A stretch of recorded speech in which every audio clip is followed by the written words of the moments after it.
Gandhidham B division police સ્ટેશનના ગુના register number 54/2023, ફોજદારી કેસ નંબર 947/2025, પ્રોહિબિશન એક્ટની કલમ 65A, 65E, 116B, 98(2), 81, 83 મુજબના ગુનાના કામે આરોપી ચંદન ગોપાલ ગુપ્તાની જામીન અરજી લગત હુકમ ફકરો.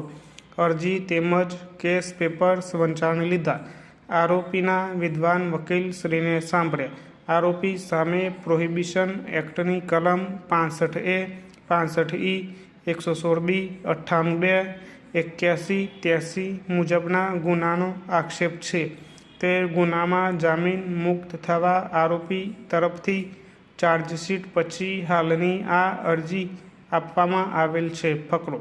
આરોપી તરફથી એવી રજૂઆત કરવામાં આવી છે કે અમલદાર દ્વારા તારીખ 27/12/2024ના રોજ નામદાર કોર્ટ સમક્ષ રજૂ કરવામાં આવેલ અને ગુન્હાના કામે રિમાન્ડ મંજૂર કરેલા. ત્યારબાદ રિમાન્ડનો સમય પૂર્ણ થતાં જામીન અરજી કરેલી. જે જામીન અરજી નામંજૂર થયેલી ત્યારથી આરોપી જ્યુડિશિયલ કસ્ટડીમાં છે.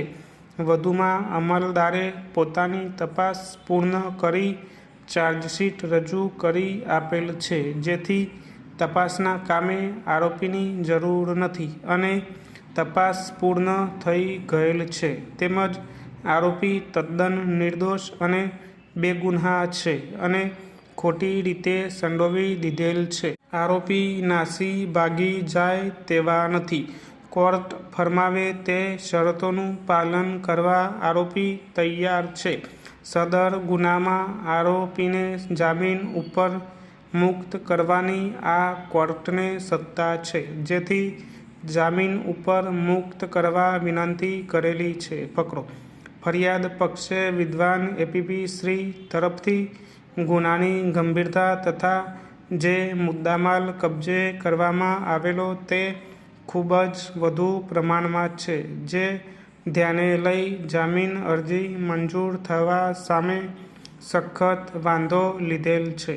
બંને પક્ષકારોની રજૂઆત ધ્યાને રાખતા અને બંને પક્ષકારોની દલીલ ધ્યાનમાં રાખતા તથા આરોપી સામે પ્રોહિબિશન એક્ટની કલમ 65A, 15E, 116B, 98(2), 81, 83 મુજબનો ગુનો નોંધાયેલ છે અને હાલના કેસમાં આરોપી વિરુદ્ધ ચાર્જશીટ થઈ ગયેલ છે.